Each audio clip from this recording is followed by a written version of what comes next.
Eh, Muchas gracias. Bueno, buenas tardes, mis hermanos. Paz a cada uno de ustedes.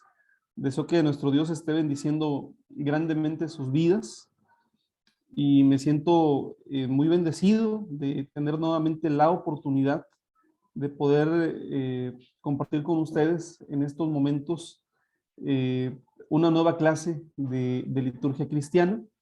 Vamos a dar inicio con nuestra presentación. Vamos a comenzar nuestra clase y quisiera pedirle a alguno de nuestros hermanos o hermanas que están conectados en la clase en vivo que nos pueda presentar en oración para iniciar esta clase.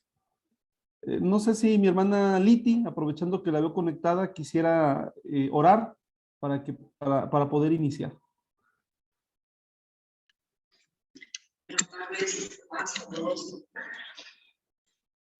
Oramos.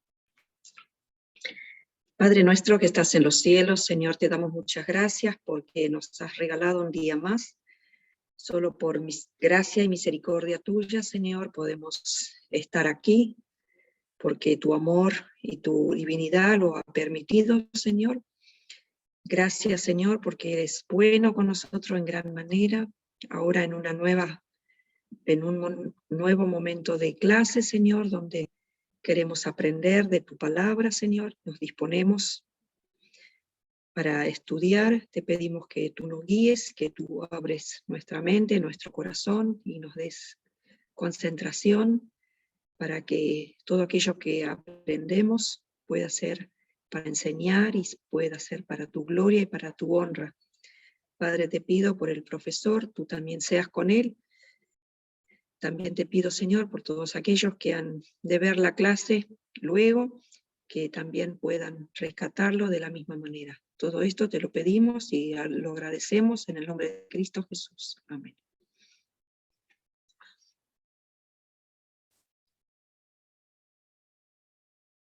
Amén. Muchas gracias, hermana Liti.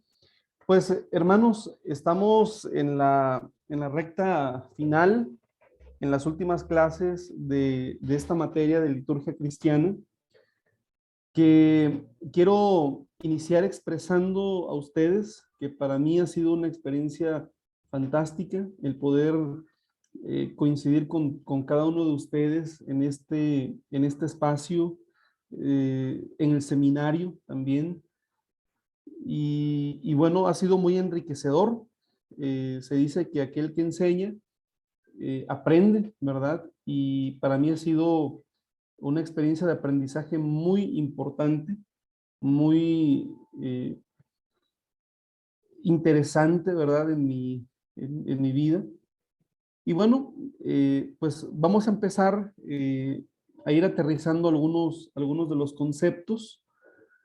Vamos a llegar a un punto, hermanos, en donde teníamos que llegar, ¿verdad? Hemos estado abordando la temática de la liturgia desde un punto de vista histórico, ¿verdad? Desde cómo se fue concibiendo en la religión de Israel en el Antiguo Testamento, cómo la misma liturgia de Israel o la liturgia que se presenta en el Antiguo Testamento, pues tuvo una evolución propia, ¿verdad?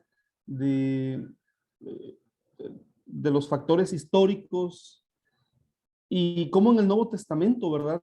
Aunque encontramos que hay huellas de la liturgia de Israel ya en la práctica de los cristianos, en la práctica de los primeros creyentes, bueno, pues también ha sido como muy claro, muy revelador ver cómo los primeros hermanos nuestros en la fe también fueron desarrollando formas litúrgicas eh, propias. En estas últimas clases, hermanos, vamos a abordar la liturgia ya desde nuestra idea como Iglesia de Dios séptimo día, como la hemos ido concibiendo nosotros. Y finalmente, también hay una parte de la liturgia que a mí me parece que para nosotros tiene una importancia bastante grande, ¿verdad? Que tiene que ver con el sábado como un día de descanso, el sábado como un día litúrgico para nosotros, es decir, un día de adoración para nuestro Dios. Y voy a compartir brevemente el sílabo para que ustedes puedan, junto conmigo, enmarcarse en la parte en la cual nos encontramos. Bueno, esta es mi pantalla, no sé si la pueden ver, hermanos. Eh, te- eh, Hay una clase, ¿verdad? Que todavía yo les debo, hermanos, de hace un par de semanas. Entonces, ahorita vamos a estar iniciando esta quinta sección, que es la de las ordenanzas en la vida de la iglesia, que originalmente tendría que haber iniciado el día 4. Bueno, se va marcando de lunes a domingo, ¿verdad? Más bien el martes 5, tendremos que haber iniciado con esta sección de las ordenanzas en la vida de la iglesia. Aquí puse algunas de ellas, ustedes saben que no son todas, ¿verdad? Y la próxima semana, hermanos, tendríamos que estar conforme nuestro cronograma, finalizando ya con nuestro curso, ¿sí? Con este tema, que es el Shabbat, un templo en el tiempo. El sábado, un santuario en el tiempo. Nada más que, bueno, les comentaba, hay una clase que yo les debo, ¿verdad? Que habría que reponer, que es la que nos lleva a este desfase, pero también nosotros el próximo 14 de abril tenemos la celebración de la Cena del Señor, ¿sí?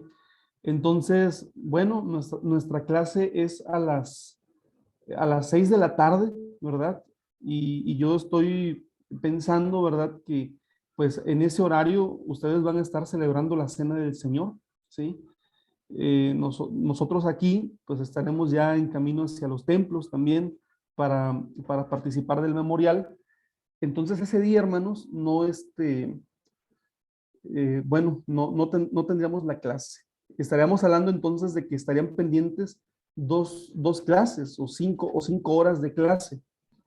Ya definiríamos con nuestro hermano Abraham cómo se repondría, si es posible, ¿verdad?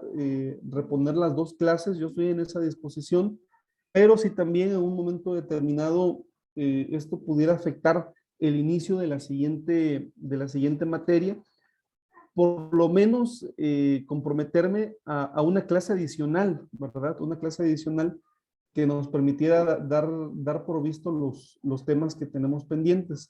Pero aquí vamos, en esta parte vamos a iniciar el tema de las ordenanzas en la vida de la iglesia, hermanos. Y, y bueno, voy a compartir mi pantalla, ahora sí, lo que es la presentación de la clase. Eh, Aquí vamos.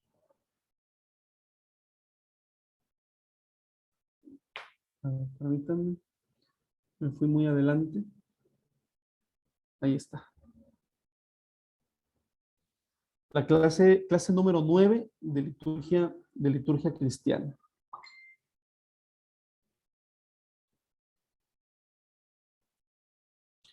Y bueno, está la agenda de la clase. Vamos a tener un repasito, hermanos, un repaso de lo que vimos en la clase anterior.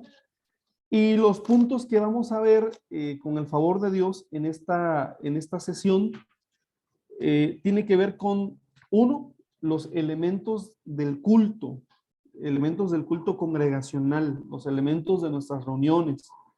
Eh, Hay un término que a mí me ha resultado muy agradable, ¿verdad? Que es el término de asambleas litúrgicas. No estamos muy acostumbrados, bueno, no estamos acostumbrados a referirnos así.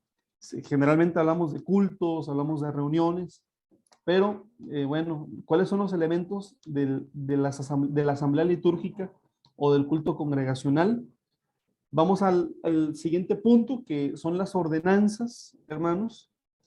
Y el siguiente, y el tercero y último que vamos a ver en esta clase, tiene que ver con los oficios con los oficios eclesiásticos, ¿sí?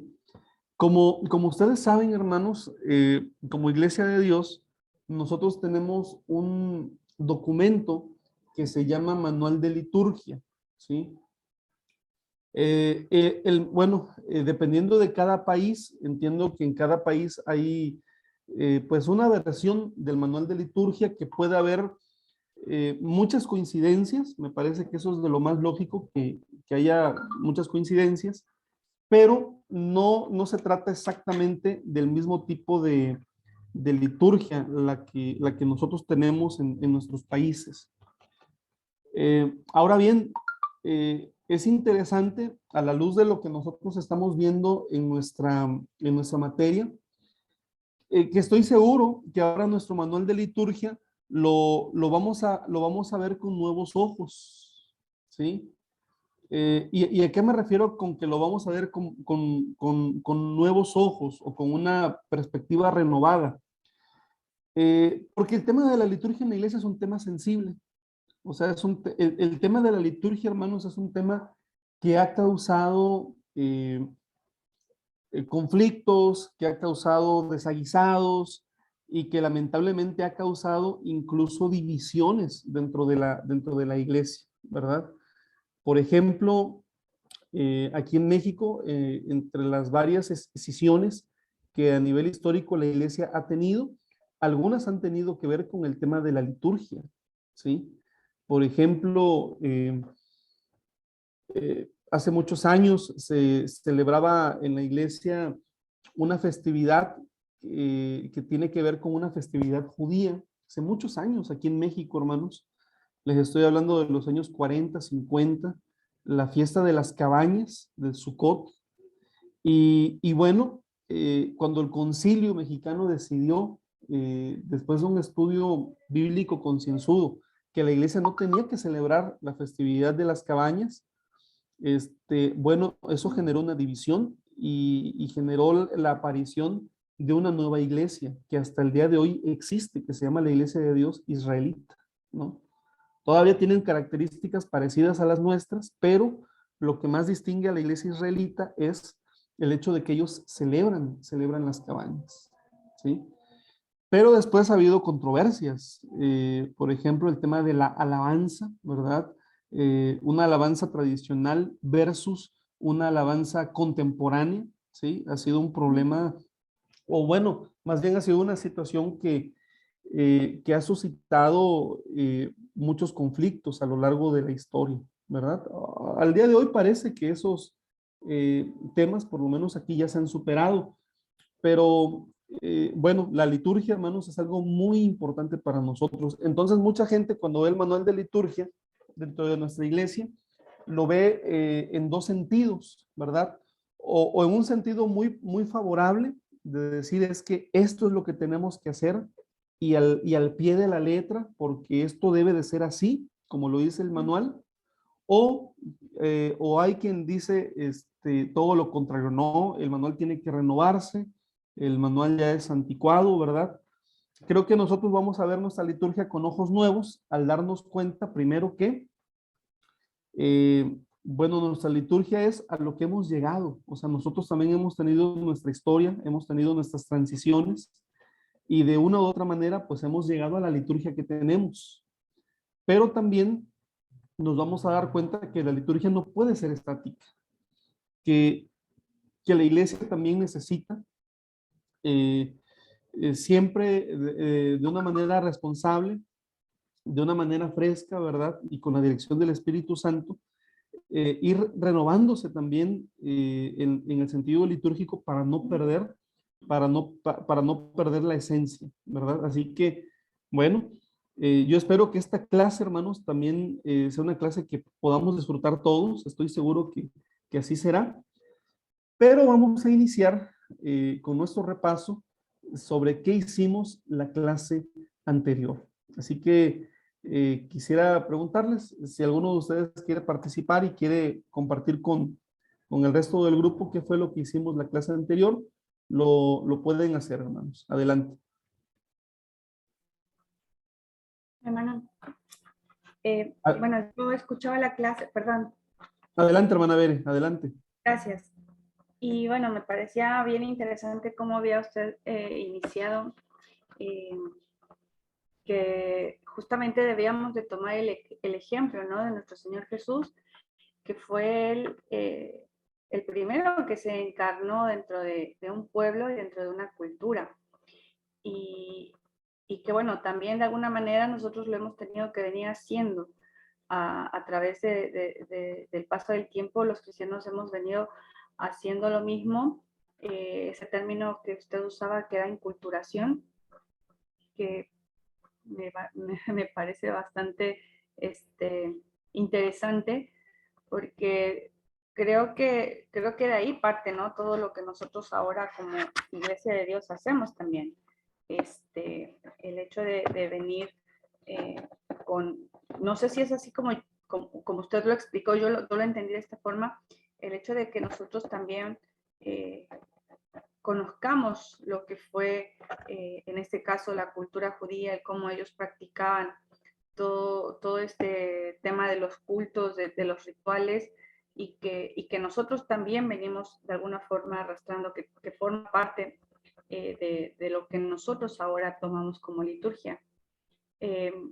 Y bueno, eso yo lo entendí así, ¿no? Que nosotros debemos de, o hacemos lo mismo, siguiendo el ejemplo de Jesús. Debemos introducirnos dentro de estas culturas, y de esa forma también uno pasa a ser parte de. Hablaba también sobre la liturgia cristiana, cómo fue en el Nuevo Testamento, de lo que implicaba en esa época, de la influencia que tenía el judaísmo, y que creo para mí que ciertamente hasta ahora, hasta hoy en día, tiene muchísima influencia en muchas cosas que nosotros también practicamos. Y las formas, ¿no?, culturales que estaban inmersas dentro o que vienen inmersas dentro de lo que es el Nuevo Testamento.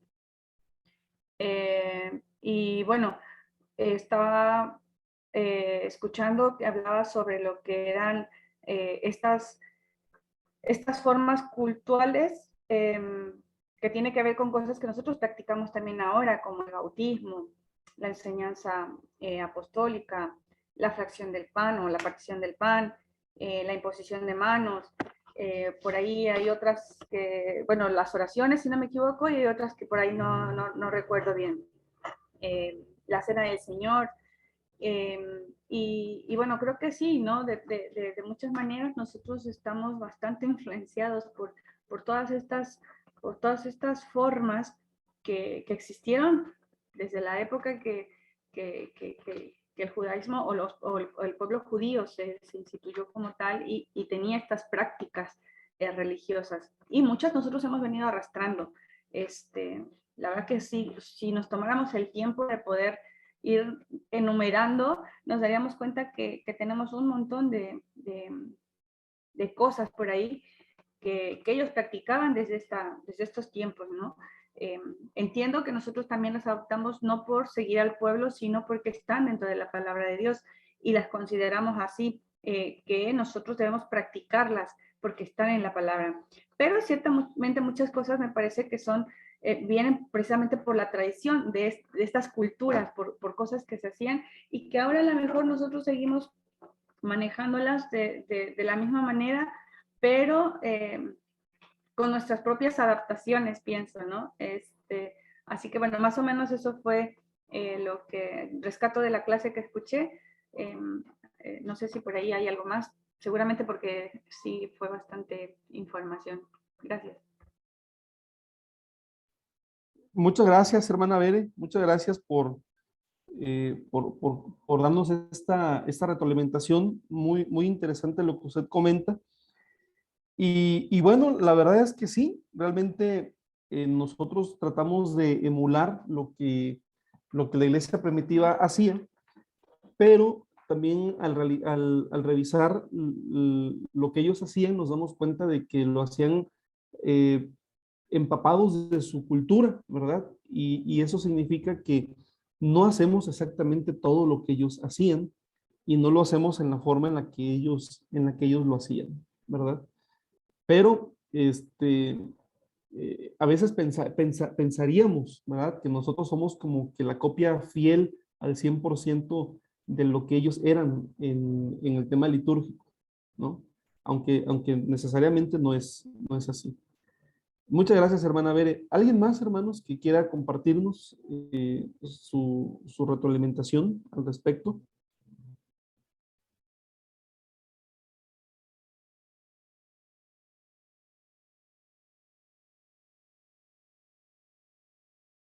Bueno, si no es así, vamos a iniciar, mis hermanos, con la presentación. Regreso a la pantalla nuevamente.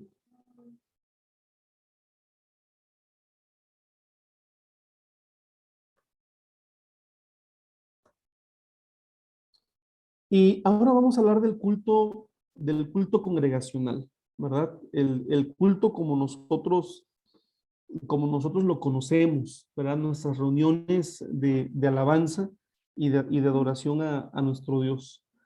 Hablar del culto, hermanos, pues es hablar de la experiencia de la iglesia que se reúne para alabar a Dios, ¿sí?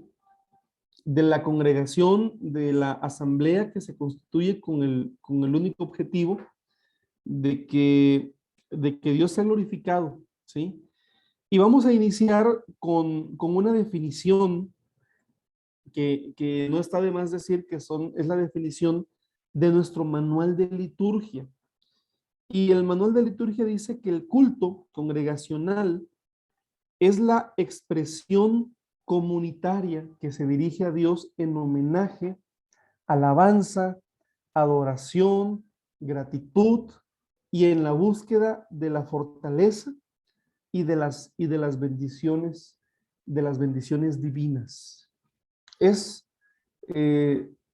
un momento en el que todos disponemos de nuestros sentidos para reconocerle como Dios y nosotros como el pueblo suyo.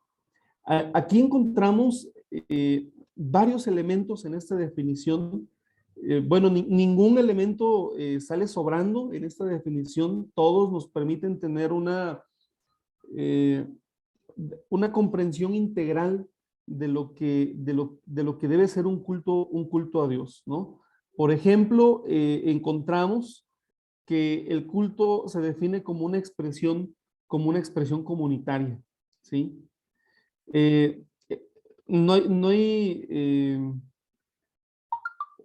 Puede haber un culto individual, ¿no? Puede haber un culto donde uno dice, bueno, yo voy a alabar a Dios solo, pero aún así, hermanos, ese no es el sentido realmente del culto, ¿no?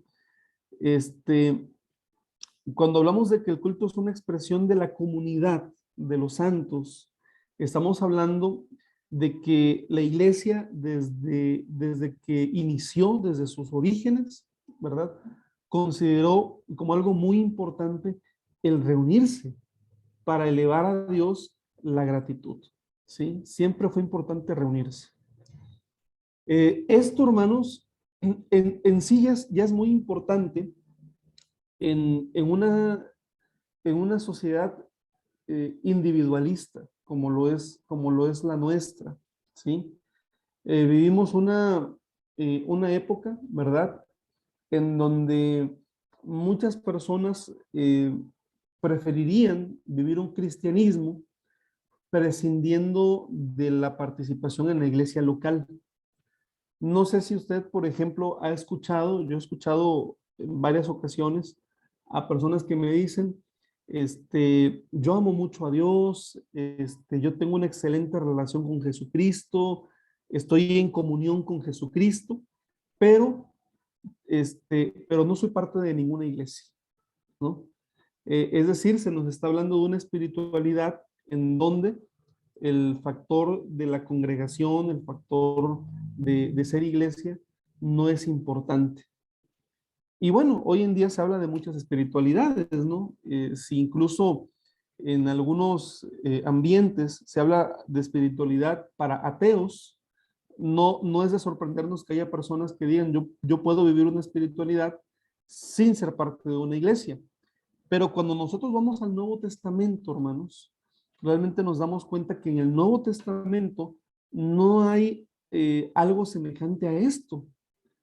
Es decir, eh, todos los creyentes, todos aquellos que confesaban a Jesús como su Señor y Salvador, esa confesión en automático tenía varias consecuencias, y una de esas consecuencias es que ese creyente pasaba a formar parte de una iglesia local, ¿sí? No de la iglesia mística como cuerpo de Cristo a nivel general, sino de una iglesia local, ¿no? Por eso Pablo dice a los santos que están en Galacia, a la iglesia de Dios que está en Corinto, es decir, iglesias que estaban en sus localidades. Así que, bueno, vemos que en el Nuevo Testamento es muy importante la reunión de los creyentes, ¿sí? ¿Para qué nos reunimos? Bueno, el factor de rendir culto, ¿sí? De rendir homenaje, alabanza, adoración, de buscar la presencia de Dios, de buscar las bendiciones divinas. Todo eso está asociado en el culto, ¿sí?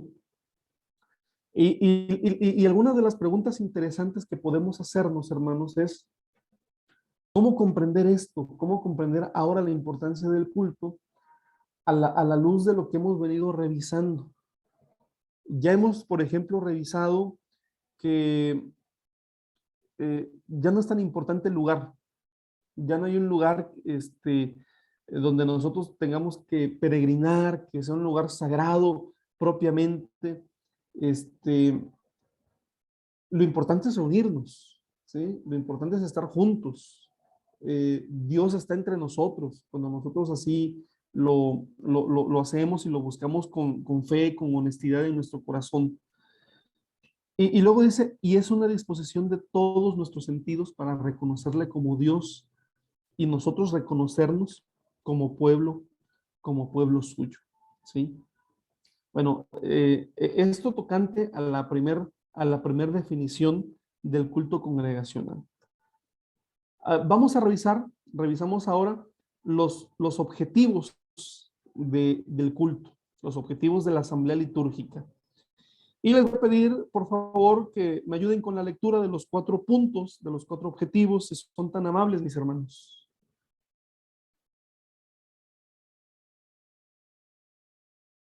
Bueno, dice, inspirar una búsqueda y entregar consciente a Dios. ¿Sería eso, sí? Bueno, inspirar la comunión con Dios y el prójimo. Inspirar la santidad, inspirar la unidad y la fraternidad. Amén. Muchas gracias, mi hermano Alan. ¿Por qué es importante que nosotros podamos revisar esto, hermanos? Bueno, todos nosotros estamos, somos parte, ¿verdad? Del trabajo de la iglesia, del servicio en la iglesia, en la localidad. Estoy consciente que tenemos pastores también en la clase que capacitan a su vez a obreros o que capacitan a otros pastores. Todos nosotros tenemos que ver con este punto. Y estoy consciente de que todos nosotros, una de las funciones que realizamos en nuestros liderazgos es la de organizar los cultos. Tenemos que organizar cultos, ¿sí? Ya sea el culto de la femenil o el culto de alguna sociedad como los jóvenes, los niños, o los pastores, ¿verdad? Junto con sus líderes que organizan semanalmente los cultos a Dios. Todos nosotros tenemos la responsabilidad de organizar cultos. Y aquí tenemos 4 que al organizar el culto, nosotros necesitamos tomar en cuenta, ¿verdad? Si puede usted notar, cada uno de los objetivos inicia con la palabra inspirar, ¿sí? Es decir, estamos hablando de influir en los sentidos de quienes van a participar en el culto a Dios, ¿sí? Ahora bien, todos nosotros hemos tenido también la otra experiencia. Si no es así, a lo mejor es porque yo he sido el único, pero ¿no le ha pasado que hay ocasiones en la que el culto no me inspiró o no le inspiró, dices, ay, yo como que siento que hoy no me sentí inspirado, ¿no? O hubo algo dentro del culto que no tenía que suceder, ¿verdad? O hubo algún comentario o algún descuido, o alguna situación, ¿verdad? Que al final dijimos, bueno, creo que hoy no se cumplió el objetivo del culto. Y por cierto, ¿y cuáles son los objetivos del culto? Bueno, aquí los estamos viendo, ¿verdad? Nuestro hermano Alan nos acaba de ayudar con la lectura, ¿sí? Son 4 puntos que necesitamos cuidar, que necesitamos tener siempre a la mano, tener siempre presente para que los cultos sean eso, sean cultos inspiradores. Así los vamos a definir como cultos inspiradores.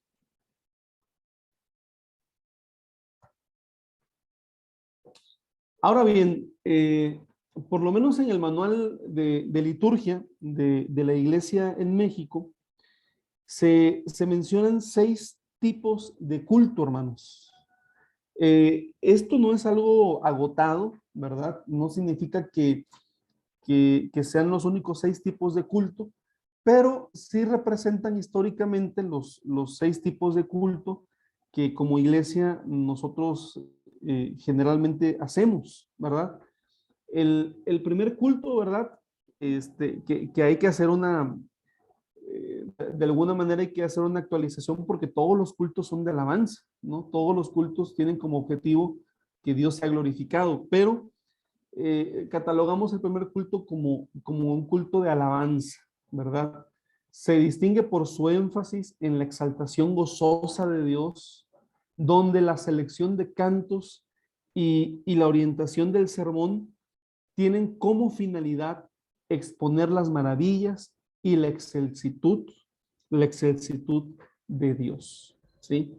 Bueno, digamos, todos los cultos son de alabanza, pero hay algunos cultos que por algunas razones nosotros tendemos a denominarlos como cultos especiales, ¿no? Por ejemplo, hace algunos años, hermanos, yo recuerdo que era muy común cuando se hacían cultos de fin de trimestre, ¿no? No sé, puede variar, ¿no? Yo veo que en Estados Unidos hacen mucho el tema del super sábado, ¿no? Que es un culto así como, con con una preparación todavía más, mejor de la que se hace habitualmente. Bueno, los cultos de fin de trimestre o cultos de fin de mes, ¿verdad? En muchas iglesias en México todavía se realizan, pues son esos cultos, ¿no? En donde participa toda la iglesia, donde se están preparando.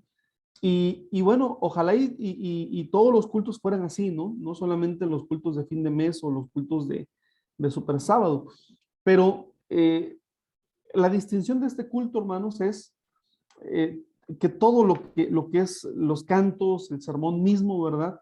Pues tiene como finalidad exponer las maravillas y la excelsitud de Dios, ¿sí? El segundo tipo de culto, hermanos, es el culto de oración, ¿sí? Y el culto de oración se caracteriza por su énfasis hacia el reconocimiento y la reflexión. Es un culto donde se entregan a Dios las súplicas y necesidades de la comunidad de fe, ¿verdad? Y aquí quisiera preguntarles, hermanos, tengo curiosidad, ¿cómo es la experiencia en sus localidades respecto al culto de oración? Y yo les voy a platicar un poco de algunas experiencias locales también que he tenido. Pero este es un culto donde a veces la iglesia no asiste mucho como en otros cultos, ¿verdad? Hay cultos donde la iglesia está llena y hay otros donde la iglesia poco asiste. Y el culto de oración en muchos casos es el culto donde menos asiste la iglesia, ¿verdad? Fíjense, hermanos, en una congregación que tuve la bendición de pastorear, la tercera congregación que pude pastorear, Cuando iniciamos el culto de oración, hermanos, fue algo bastante peculiar. Para empezar, quiero decirles que yo he pastoreado 3 congregaciones, oficialmente 3 congregaciones. La primera la pastoreé de 2003 a 2006, la segunda de 2006 a 2010 y la tercera iglesia fue de 2010 hasta 2015. De 2015 a la fecha, en la función que estoy desempeñando ahorita como sobrevedor, también he estado simultáneamente pastoreando 2 congregaciones, no al mismo tiempo, pero sí durante este periodo. Pero antes de esta función, en la tercera congregación, recuerdo, era una iglesia grande, hermanos, una iglesia con una membresía como de unos 170 hermanos en la ciudad de Puebla, pero no había culto de oración, hermanos. No había culto de oración. Entonces, eh, con la hermana que era la tesorera, recuerdo que le dije, hermana, vamos a iniciar el culto de oración. Sí, hermano, está bien. Cuando empezamos, nos pusimos de acuerdo y dijimos, pues el domingo a las 8 de la mañana. Pues hermanos, llegó la hermana tesorera y llegué yo y recuerdo que nosotros tuvimos el primer culto de oración. Al siguiente domingo, hermanos, gracias a Dios, hubo otra tercera alma, ¿verdad? Que se sumó, que fue mi esposa, ¿verdad? Y ya éramos 3 hermanos. 3 hermanos en el culto de oración. Eh, no les miento si les digo que por lo menos unos 3 meses, hermanos, éramos 3, ¿verdad? Y de esas ocasiones donde algo te dice en tu mente, ya desiste, ya déjalo por la paz, ya lo intentaste, ya no le sigas, ¿verdad? Y otra parte, ¿verdad? Que es un poco más obstinada y dice, bueno, no, vamos a seguirle, ¿no? A ver, que sea lo que Dios quiera que sea y vamos a seguirle, ¿verdad? Y si vamos a hacer 3, pues seremos 3, ¿no? Pero finalmente, hermanos, se fueron sumando los hermanos, se fueron sumando las familias. Una familia llegó, eran 5 miembros de familia, ya éramos 8 hermanos. Y después, en una ocasión, la madre, ¿verdad? De esa familia le dice a mi esposa, hermana, ¿qué le parece si desayunamos al finalizar el culto de oración? Y bueno, pues nos pusimos de acuerdo. A otra familia le gustó la dinámica, hermanos. Bueno, gracias a Dios, hermanos, el culto de oración pasó de esas 2 personas que iniciamos y 3 que nos mantuvimos durante unos 3 meses. Al cabo de 2 años, ya éramos como unos 40, 50, hermanos, gracias a Dios, ¿no? Pero lucha uno contra sí mismo, hermanos. A veces en el culto de oración, lucha uno contra sí mismo, dice, bueno, y valdrá la pena, mejor me pongo a orar en mi casa, ¿no? A veces hay eso que da la vuelta. Sin embargo, hermanos, si la oración, hermanos, perdón, lo voy a poner en este tenor. Si la oración es la práctica que finalmente sustituyó los sacrificios del Antiguo Testamento, ¿verdad? Y, y los sacrificios eran la parte esencial de la religión de Israel, hermanos. Entonces la oración, y esto sin saber lo de los sacrificios, nosotros sí lo sabemos, es la parte esencial también de la iglesia, hermanos. Es la parte esencial de la iglesia. Yo les animo, ¿verdad? Para que todos podamos tener como esa motivación, ¿verdad? Si en la localidad no hay un culto de oración, que usted diga, pastor, yo me voy a hacer cargo de este culto de oración, ¿verdad? Puede funcionar muy rápido o tendrá usted que ser muy paciente, pero eh, es un espacio único, hermanos, que podemos generar dentro de la iglesia. Es una oportunidad para que la iglesia pueda tener un espacio y orar a Dios. Bueno, ahora sí, hermanos, me gustaría saber si alguien quiere compartirnos algún testimonio sobre esto o qué les ha funcionado, ¿verdad? Respecto al culto de oración. Hermana Dina, adelante. Buenas noches a todos. Bueno, acá en la ciudad se realizan los cultos de oración desde hace muchísimos años, eh, ya los viernes a la noche. Y es un compromiso que tienen para la dirección los distintos ministerios, tienen que ir organizándolo. En lo que coincidimos es que por lo general no es mucha la asistencia. La asistencia digamos, de que asiste, pero sí se va manteniendo en el tiempo ese programa, digamos que se va llevando adelante.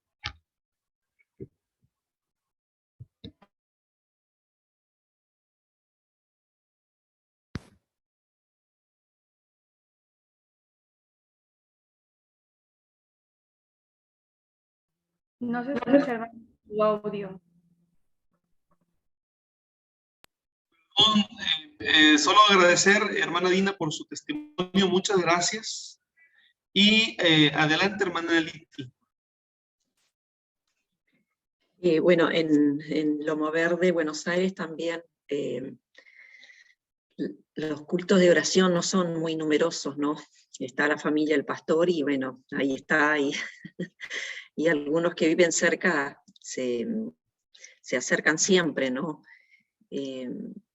Hemos también empezado con poniendo diferentes hermanas encargadas o algún hermano, y como que dependiendo un poco quién está al frente, por ahí hay más asistencia o menos asistencia, ¿no? Esto no debería ser así. Acá lo que vemos que es un punto, la oración se caracteriza por el reconocimiento y la reflexión de entrega, bueno, de las súplicas y necesidades. Yo creo que de pronto tenemos pocas necesidades y por eso la gente no se acerca, ¿no? Y si ser llamado un culto de oración, en haber una necesidad de extrema necesidad, sí se acercan más hermanos, pero de pronto cuando todos estamos muy bien, como que se nos hace quedar en la casa, ¿no? Y esto no debería ser así, ¿no? Pero sí hemos tenido cultos de oración donde ha habido bastante asistencia y se ha hecho un culto realmente de adoración. Me gustó la idea que ha dicho usted de, bueno, de pronto desayunar, ¿no? Acá los días de la oración siempre se han hecho los días miércoles por la noche. Desde que empezó la pandemia, bueno, esto se hace virtual, entonces en el momento de la oración, bueno, van pasando las canciones, se va pasando la reflexión, la lectura, y se abre el espacio donde podemos expresar nuestras necesidades y nuestras gratitudes. Y bueno, a veces son muchos hermanos que se hacen presente a través del WhatsApp, y a veces hay 2 o 3, lamentablemente. Así que quiere decir que no muchos hermanos están conectados en esa hora donde hacemos la oración. Eso pasa acá, en Argentina. Muchas gracias, hermana Liti. Gracias por compartirnos. Adelante, hermana Bere. Gracias, hermano. Bueno, en mi caso no sé, híjole, ya con 45 años, hermanos, hay tantas cosas para contarles que por dónde empiezo. Bueno, yo me acuerdo que cuando yo era niña, en el caso de nosotros, en Apizaco, en la iglesia donde nosotros nos congregábamos con mi mamá, se hacían los domingos a la mañana. Y todavía me acuerdo que tocó esos cultos donde arrancaba a las 6 de la mañana. Y nosotros teníamos que salir con sueño, desmañanados, con frío, con lluvia, como fuera, para llegar al culto. Y eran cultos de verdad que yo recuerdo donde dolían las rodillas de estar hincado. Sobre todo cuando los hermanos que les tocaba hacer la oración, oraban por todo lo que se pedía y por lo que no se pedía también. No sé, ahora con el pasar del tiempo, yo me doy cuenta que, no sé, algo se ha perdido. Y creo que es realmente ese deseo de querer hablar con Dios, de entender lo importante que es comunicarnos con Dios. Y al pasar del tiempo creo que ya no tenemos esa necesidad, hermano. En las iglesias en las que hemos podido compartir, pasa medio que lo mismo. Los cultos de oración, y es un triunfo que alguien llegue. Muchas veces, como dijo usted, hermano, no es el único al que le ha pasado, creo. Uno a veces dice, ya, vamos a tirar la toalla y bueno, si el que quiere orar, que ore en su casa, y el que no, pues que no ore, punto, ya está. Pero es cierto, por el otro lado está como que la otra puede decir, no, tenemos que insistir y tenemos que ver la forma. En una congregación nos sucedió algo que nos hizo caer en la cuenta de que, bueno, el culto de oración se volvía exactamente un culto del día sábado, porque había toda una sesión de alabanzas, de canciones, de adoración, había toda una hora, bueno, 30 minutos, 40 minutos de prédica, y solamente había un espacio así para decir, bueno, hermanos, quienes tienen sus pedidos, sus gratitudes, y se oraba y chao, nos vemos. Ese era el culto de oración. Entonces, quisimos hacer una dinámica diferente de poder dar solamente ese tiempo, si era una hora y minutos, que solamente fuera para orar. Y se trató de incluir a toda la iglesia para que todas las áreas fueran participando, porque empezamos igual, ¿no? Éramos cinco gatos ahí, locos, decimos nosotros, sentados en las bancas. Y entonces se nos ocurrió empezar a invitar a las sociedades.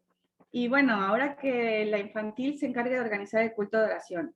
Y enmarcábamos esa parte de decir, más allá de que sea un culto como el día sábado, donde haya 10 canciones, una prédica, vamos a enfocarnos a cantar, no sé, 1 o 2 alabanzas y destinar el tiempo para orar por, no nada más por lo que nosotros teníamos como necesidad, perdón, o agradecimiento, sino también por muchas otras cosas que a veces dejamos de lado, porque nos hemos vuelto una sociedad, incluso una iglesia egoísta, donde solo pedimos para nosotros, para nosotros, para nosotros, habiendo tantas necesidades afuera.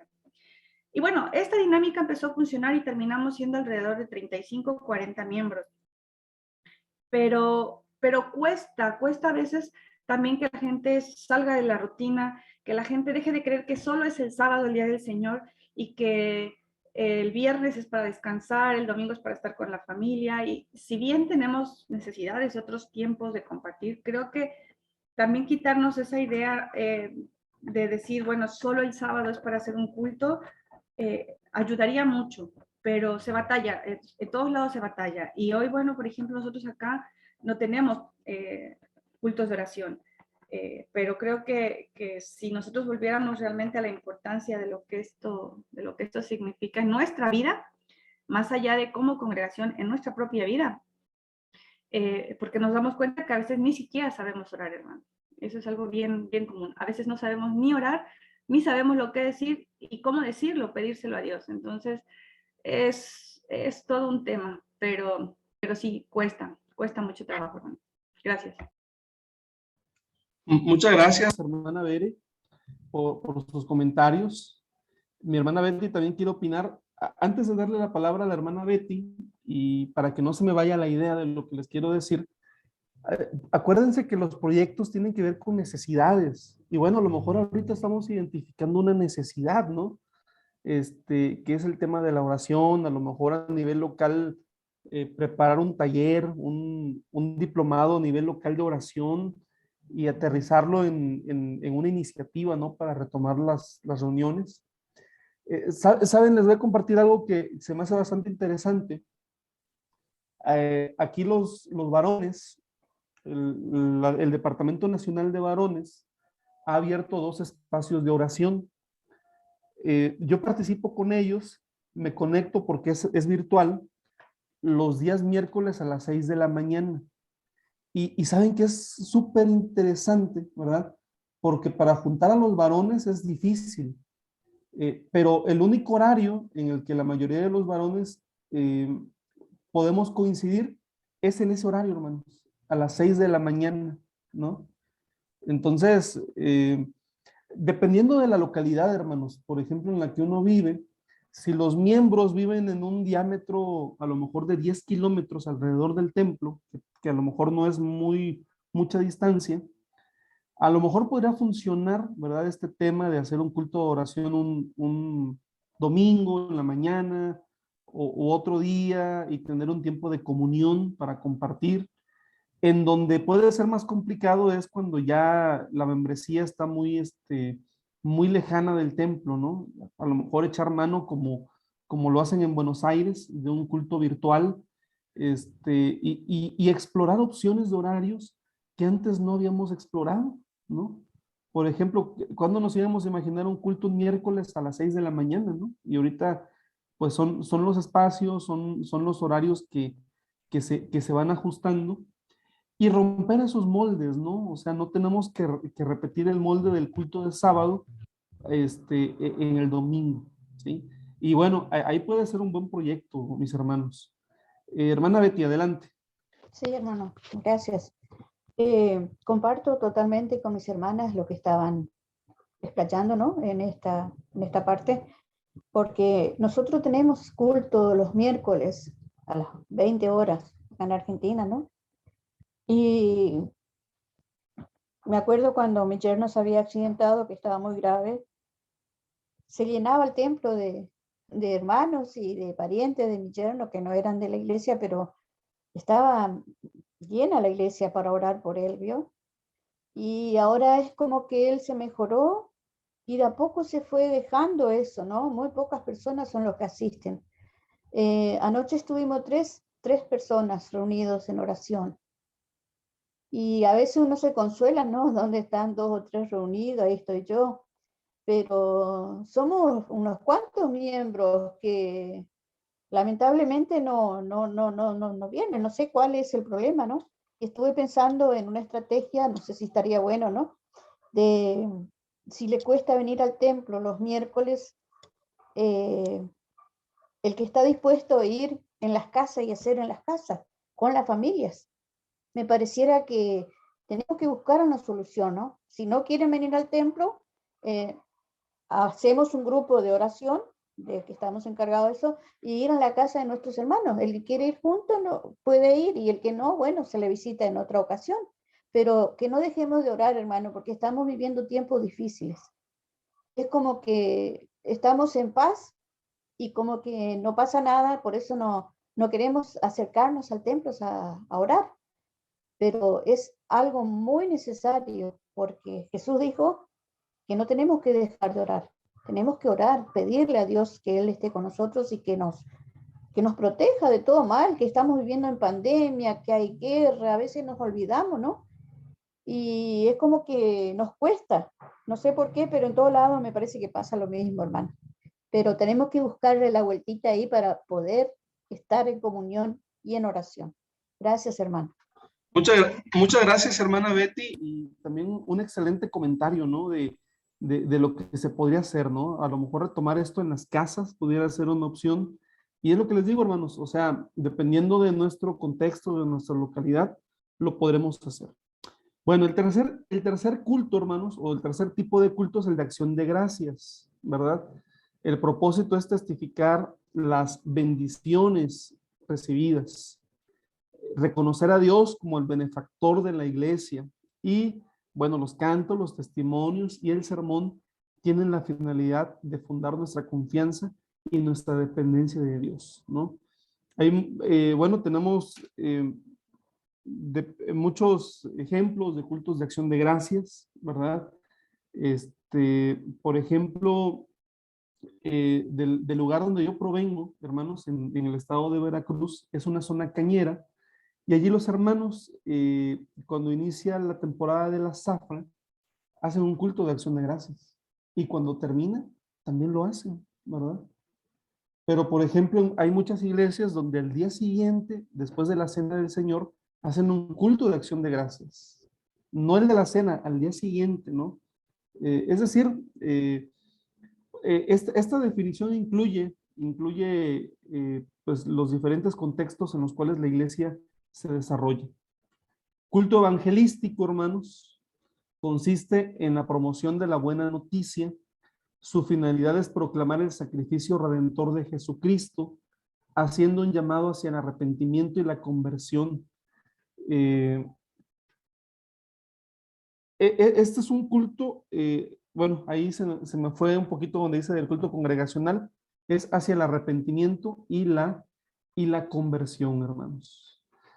Qué hermoso sería que la mayoría de nuestros cultos fueran cultos evangelísticos, hermanos, ¿no? Que fueran cultos en donde nosotros pudiéramos invitar a nuestros conocidos, a las personas con quien compartimos el evangelio, porque sabemos que todo el énfasis del culto es ¿no? Es el de poder compartir el mensaje el mensaje del evangelio, ¿no? El número 5 es el de bendición nupcial, hermanos. Y el propósito de este culto es suplicarle a Dios una bendición para el enlace matrimonial de la pareja cristiana, ¿sí? Ahora bien, hermanos, aunque nuestra definición me dice esto, ¿no? Que es el enlace de la pareja cristiana, en la práctica, hermanos, bueno, nosotros como iglesia, por lo menos aquí en México, podemos darle la bendición a las personas que así lo soliciten, aun si no son parte de nuestra iglesia, ¿verdad? Sucede pocas ocasiones, pero sí sucede, hermanos, ¿sí? Alguien se preguntará, bueno, pero ¿cómo lo vamos a hacer si no son parte de la iglesia? Porque están acercándose para pedir la bendición de Dios, ¿sí? Entonces eso es algo muy, muy importante que lo tomemos en cuenta. Los cultos de consolación, hermanos, conocidos también como cultos fúnebres, es un servicio especial para dar consuelo, para brindar acompañamiento a la familia que sufre la pérdida de un ser querido y también para comunicar nuestra esperanza cristiana en la promesa divina de la resurrección, ¿sí? ¿Saben, hermanos? Antes había una idea de que los cultos fúnebres o los cultos de consolación tenían que ser cultos evangelísticos, ¿sí? Por ejemplo, había predicadores que pues obviamente en el momento de un duelo, en un momento de acompañamiento a la familia por haber perdido un ser querido, ustedes saben que hay mucha gente que no es de la iglesia y que está presente en esos momentos. Y bueno, yo considero que equivocadamente, ¿verdad? Muchos pastores veían en ello una oportunidad para hablar por ejemplo, de las profecías, para hablar de la segunda venida de Cristo, para hablar del castigo para con los impíos, ¿no? Como diciendo, pues aquí tenemos a muchos inconversos, pues aquí los vamos a aprovechar, y les vamos a predicar, ¿no? Acerca del fin del mundo, acerca de la profecía. Pues no, hermanos, definitivamente un culto fúnebre, ¿verdad? Que aquí está muy bien especificado, es un culto de consolación, hermanos. Es un culto de consolación, así que ese es el propósito, hermanos. Dar consuelo y acompañamiento a la familia que sufre la pérdida de un ser querido y comunicar nuestra esperanza cristiana de la promesa divina de la resurrección, ¿sí?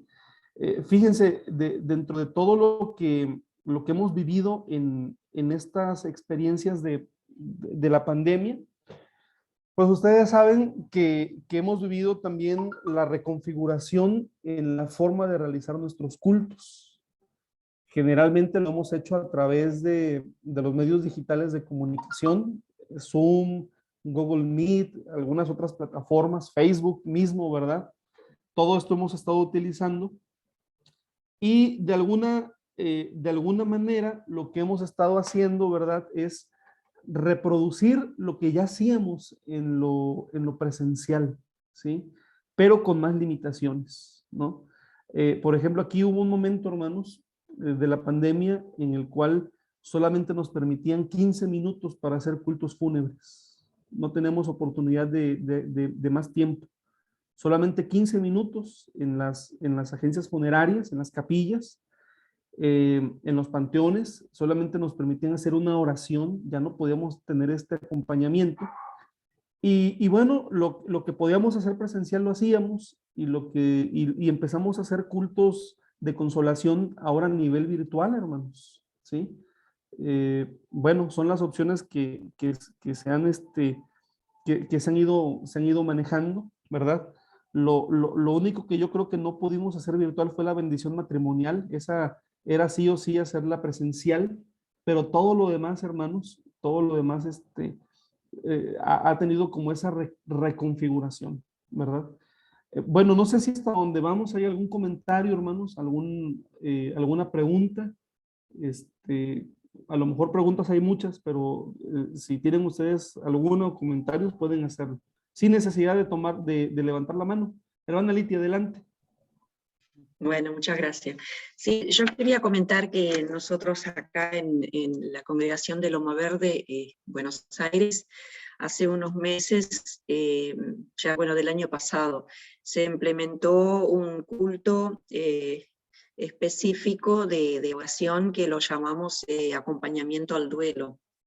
Bueno, lo inició el pastor y lo llevaba adelante, donde también yo fui invitada a participar alguna vez con alguna reflexión. Y los invitados eran los que han perdido seres queridos muy recientes o por ahí no solamente de perder un ser querido, sino de perder cosas, ¿no? Puede ser tanto la salud, puede ser tanto un trabajo, una ruptura de noviazgo, bueno, se trata de perder cosas, ¿no?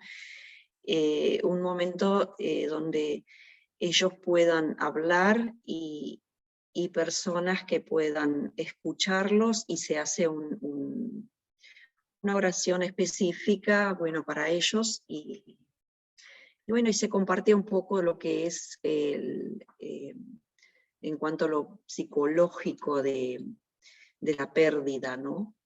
Esto ha sido un espacio muy eficiente que ha traído bendición, donde muchas personas se han acercado. Y lo hemos ubicado en un tiempo antes del culto, o sea, la persona viene con 1 hora y cuarto, 1 hora y media de anticipación y tienen este espacio donde ellos se sienten acubijados, por decirlo así de alguna manera.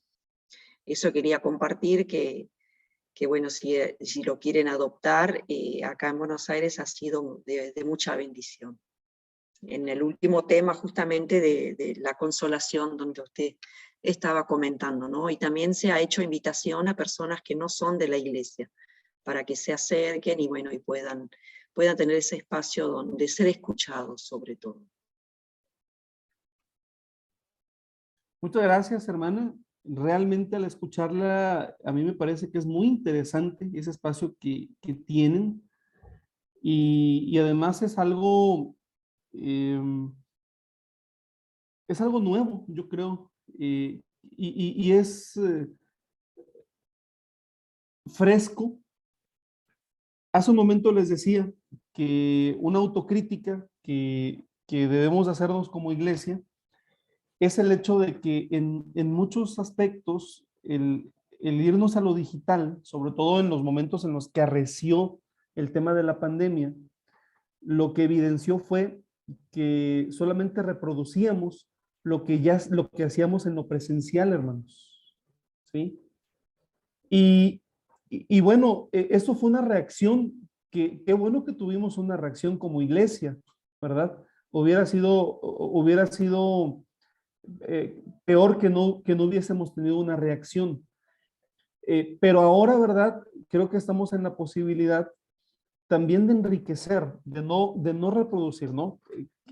Teníamos una estructura de culto, ¿verdad?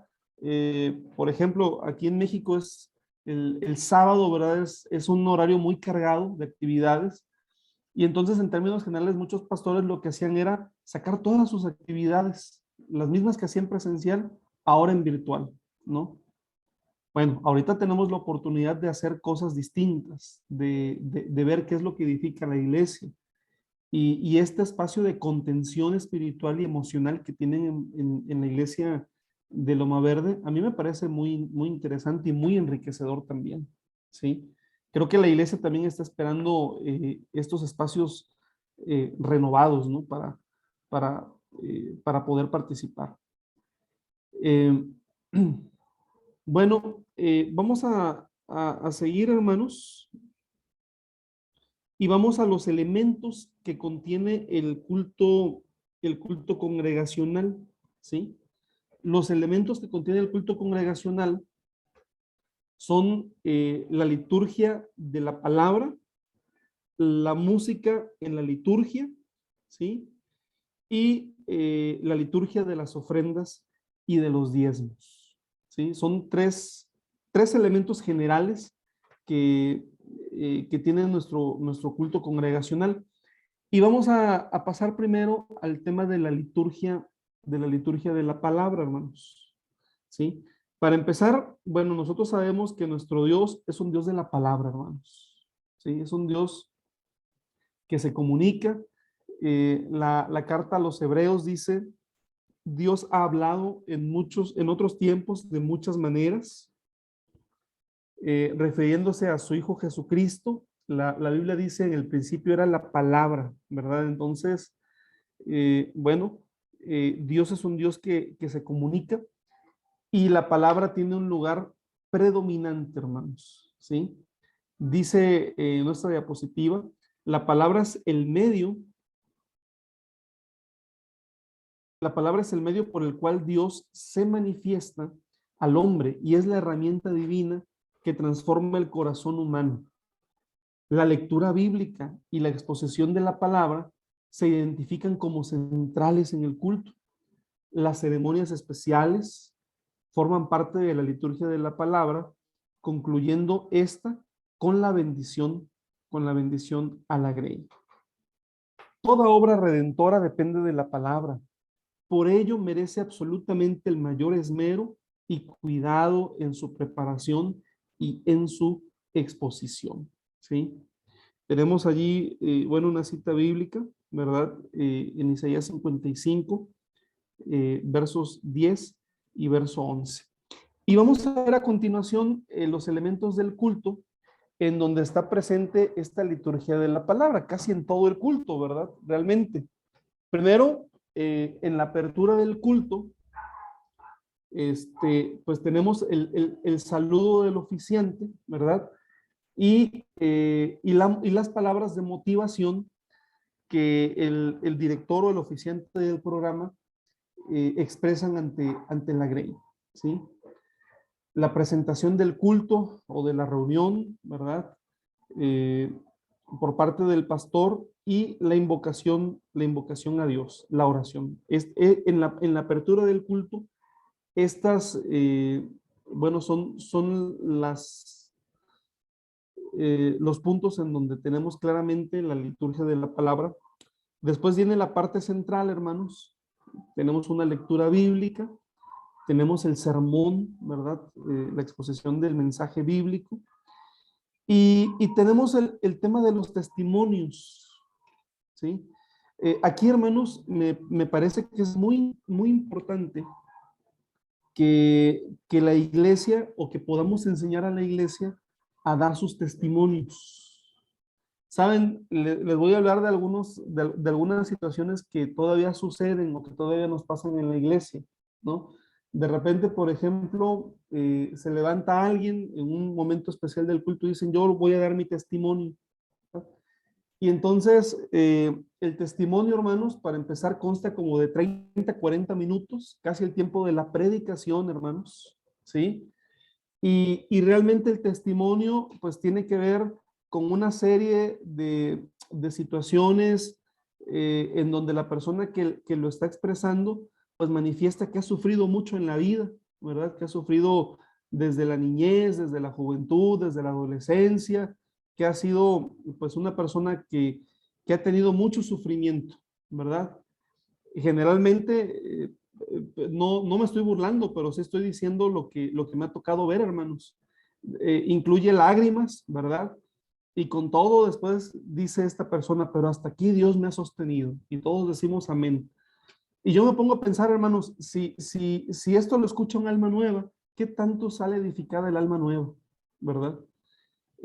Bueno, quiero decirles, hermanos, hay un taller, ¿verdad? Especial para poder aprender a dar un testimonio.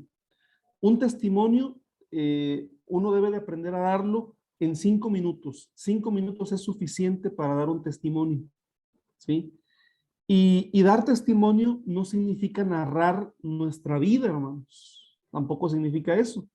Sino es hablar de una situación en específico y narrar cómo Dios intervino en nuestra vida para bendición y cómo cambió esa situación específica de nuestra vida, ¿sí? Es decir, hermanos, el testimonio no es tanto hablar de nosotros, sino hablar de nuestro Dios.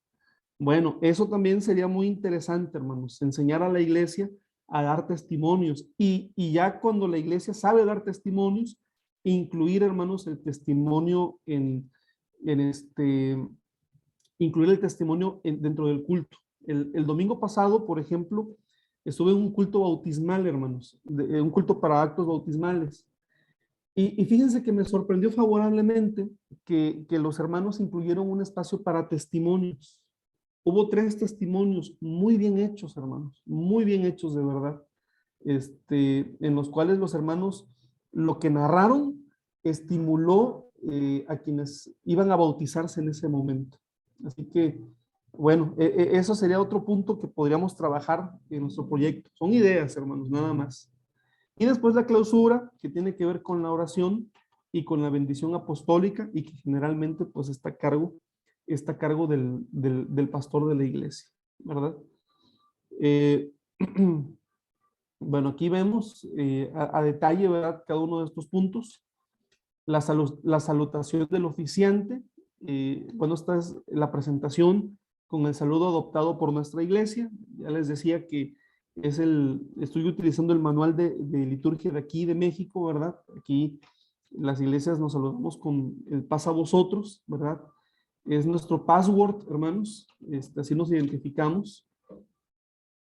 Y el punto 2 es el de motivación, ¿verdad? Es un momento que requiere de mucho tacto y entusiasmo para motivar a la iglesia para que comprendan que el culto lo hacemos todos, ¿sí? Y aquí sería muy, muy bonito, hermanos, que el culto tuviese la suficiente preparación para que siempre haya alguien distinto al director de programa que pueda dar estas palabras, pero que son palabras precisas para motivar a la iglesia. Presentación del culto o la reunión, el oficiante notificará a la grey el tipo de culto o reunión que se desarrollará, ¿sí? La invocación a Dios contiene la oración de presentación del culto ofrecido a Dios. Quien dirige la reunión es el indicado para invocar que el Señor acepte el culto que le ofrecemos y suplicarle que nos llene de su Santo Espíritu. La lectura bíblica es la parte fundamental del desarrollo del culto, puesto que es la introducción a la enseñanza y a la meditación bíblica. Normalmente será adecuada al pensamiento central del sermón. Procure leer diferentes porciones de la palabra a fin de enriquecer el conocimiento. Recuerde que los mandamientos del Señor no son únicamente 10 y el dirigente invitará a la congregación a participar de la lectura en sus diferentes modalidades. ¿Vamos bien aquí, hermanos? ¿Hasta dónde vamos? Pues vayamos imaginando, hermanos, un culto con toda esta preparación, ¿verdad? Y yo sé que gracias a Dios, nosotros como iglesia no somos improvisados. El tener presente estos puntos nos van a ayudar, hermanos, para que nosotros podamos de alguna manera mejorar de manera muy importante el desarrollo de los cultos en los cuales servimos. Las formas de la lectura, bueno, la palabra puede leerse en voz alta por todos, o por el director del culto, o por algún hermano o hermana previamente comisionado, o puede ser una lectura alternada, el director y la congregación alternándose los versículos, o hombres y mujeres, o jóvenes y adultos, o padres e hijos, etcétera, ¿verdad? Lo importante es pues imprimir el dinamismo y motivación en la lectura bíblica, ¿sí? Y es necesario señalar que las lecturas elegidas se harán o se dirigirán con toda devoción a la palabra de Dios, incluyendo la tonalidad de voz en la lectura con un aire devocional y con un aire reverente, ¿sí? Hay versiones de la Biblia, hermanos, que nos es más fácil leer porque están contextualizadas a la forma en la que nosotros hablamos y entendemos el español. Pero aquí será apropiado, hermanos, que quien está al frente, ¿verdad? para poder participar de la lectura congregacional, pueda utilizar aquella versión de la Biblia que la mayoría de los miembros de la congregación usan, hermanos, para no generar confusión en el momento de las lecturas, ¿verdad? Entonces, eso es algo que tenemos que ir previendo, hermanos, ¿sí?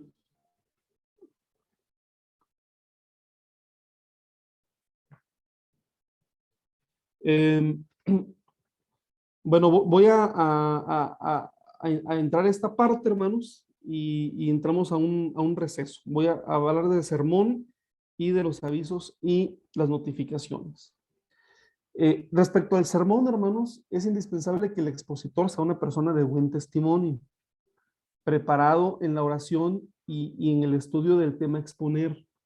Nunca usará el sermón para ofender y expresar sus resentimientos, solo para llamar al arrepentimiento, motivar a las buenas obras, confiar en Dios y enseñar la voluntad del Señor, ¿no? Bueno, muchos de nosotros y de ustedes, esto ya lo han escuchado en otros momentos, hermanos. No es un curso de homilética, pero también me parece apropiado mencionar en este espacio, tener mucho cuidado con la duración del sermón, hermanos.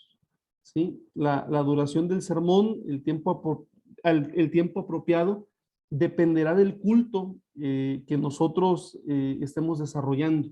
¿Sí?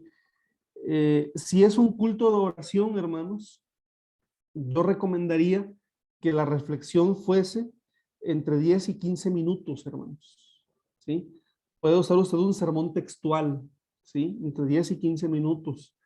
Si se trata de un culto de consolación, hermanos, pues también estamos hablando de un sermón no muy largo, entre unos 25 minutos aproximadamente, ¿sí?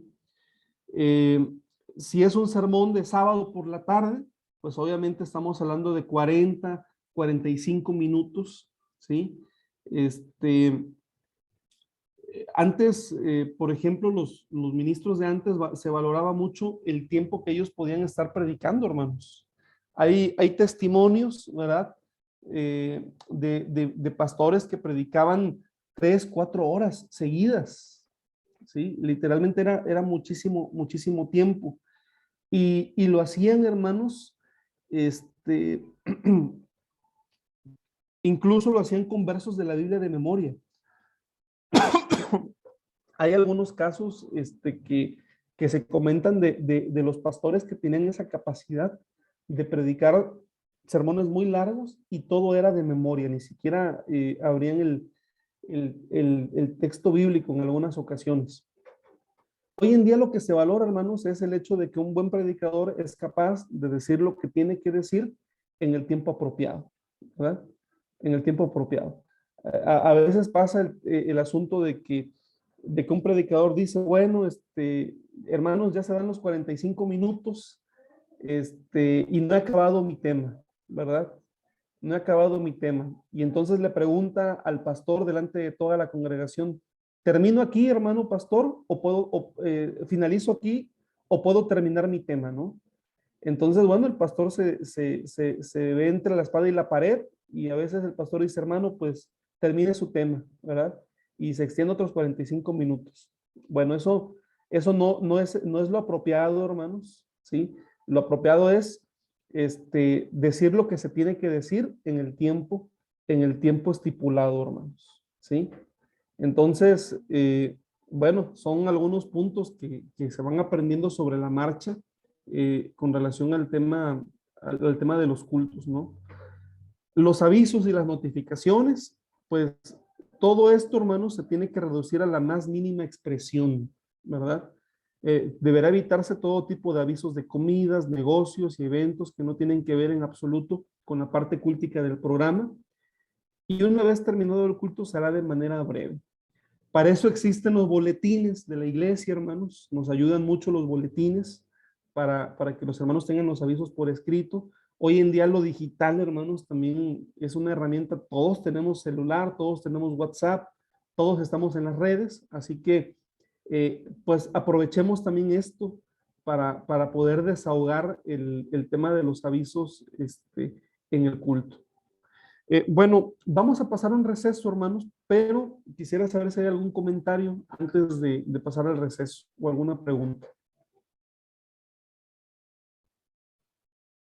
Hermano, Adelante, hermana Betty. solamente para pedirle si puede dejar en la pantalla para poder seguir copiando lo último ahora, mientras que vamos al receso. Bueno, Sí, con mucho gusto, hermana Betty, con mucho gusto. gracias hermano, porque me cuesta copiar rápido. Sí, lo puede ver así, ya lo puse. Sí, sí, sí, ahí está bien, ahí está bien. Eso es. Gracias hermano. No, por nada, hermana. Pues vamos a pasar al receso, vamos a ocupar 10 minutos y regresamos para la segunda parte de nuestra clase, hermanos.